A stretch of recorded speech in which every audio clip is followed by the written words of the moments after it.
Trying to figure out where to start your smart home? Today we're going to review part 2 of how to start your smart home with lighting and switches. Stay tuned.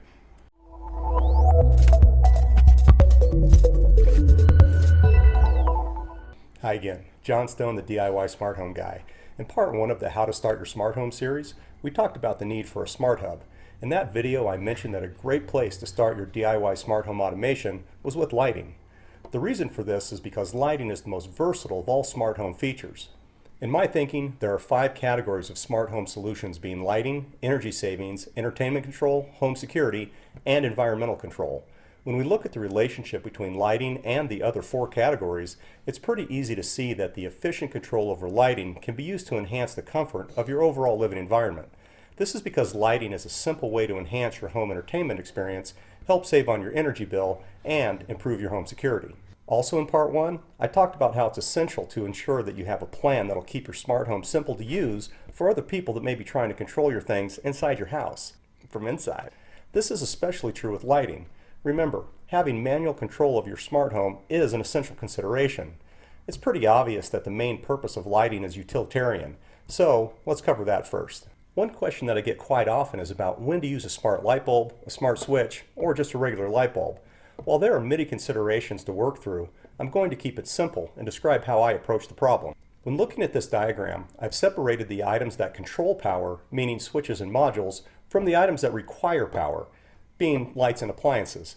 In general, I don't like controlling anything that benefits from constant power, like a smart light bulb with a switch. This is because a smart light is already smart, and turning off the switch removes the control. Also, most smart lighting reverts back to a default color, which is usually white when the power is restored. This means that you need to create a secondary mechanism to change the lighting to the desired color. In my world, this would be pretty frustrating. Unfortunately, this isn't a hard and fast rule. There may be cases where you'd need to use a smart light even if you also use a manual switch. Like if you live in a dorm or an apartment, installing smart switches may not be a good idea. It could also be that you're not comfortable with wiring in a new switch. If that's you, I've left links to smart switch installation videos in the description below. Also, this diagram is posted on my Facebook page, which is at DIY Smart Home Guy. I've heard of people hardwiring the light on by bypassing a switch to make it impossible to turn it off manually. Personally, I don't like this idea since it takes away manual control, which I believe is very important in a smart home. My suggestion is to design a smart lighting experience that incorporates colored lighting in such a way that it can't be interrupted with any kind of switch, smart or not. Now, smart light bulbs are probably the easiest smart home products to install next to the plug-in outlet. You can find them in many shapes and sizes, offering standard white, adjustable white, and full color, meaning that they have adjustable red, green, blue, and white. Plug-in modules for lamps are also an alternative to the smart light, unless of course color is your goal. In my home, I only have 2 smart light bulbs. One is an Osram full color A19 bulb, and the other is a GE connected bulb. The GE light sits on my dresser next to my Amazon Echo, and the Osram RGBW bulb sits on a lamp behind my couch. Both are controlled exclusively by schedules and Alexa voice commands. I literally have not touched these lights in months. They just turn on and off through my home automation setup, so I really don't even think about them much. When it comes to normal lighting and ceiling fans, I have about 25 smart switches installed throughout our house. This is combined with a combination of 13 plug-in modules and quirky smart power strips that control interior and exterior lighting, water fountains, outdoor decorations, my hot water recirculator pump, and an in-wall AC unit in my sunroom. And of course, there are links to all of these videos in the description below. All of these are controlled primarily through the motion-activated robots, schedules, or Amazon Echo voice commands. In my house, we rarely even touch a light switch. On the LED light strip side of the house, you have several options. Philips Hue is one of the more popular brands, and LifeX gets great reviews.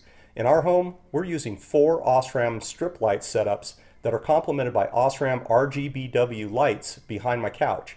This light is controlled through a stringify flow in conjunction with the other living room LED strips. The entire light set includes my TV backlighting, my underbar accent lights, the bar shelf accent lights, and the backlighting on the guitar case.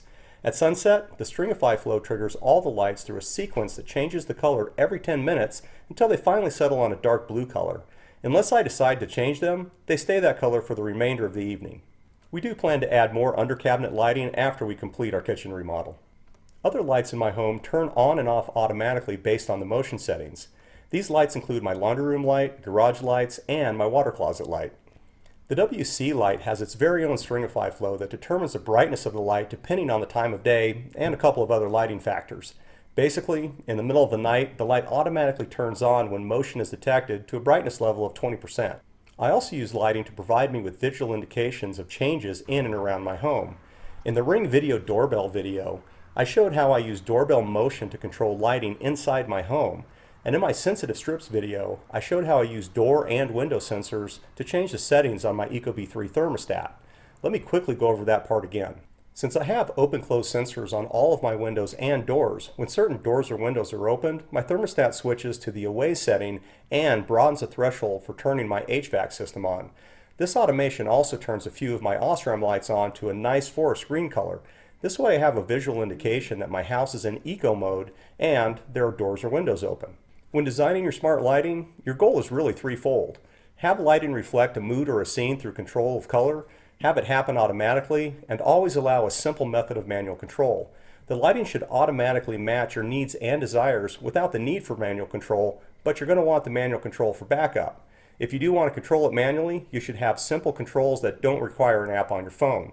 My preferred method of manual control is voice automation using either Google Home or the Amazon Echo. So I hope that helps you get started on your journey into smart home lighting. I can honestly say that my family loves the automation, mostly because they don't have to do anything to control it.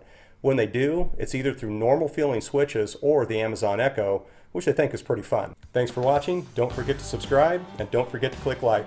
Over here, there's a couple of other videos that you might enjoy. And thanks to all of you that already follow me over on Facebook and Twitter. Both are at DIY Smart Home Guy. Until next time, cheers.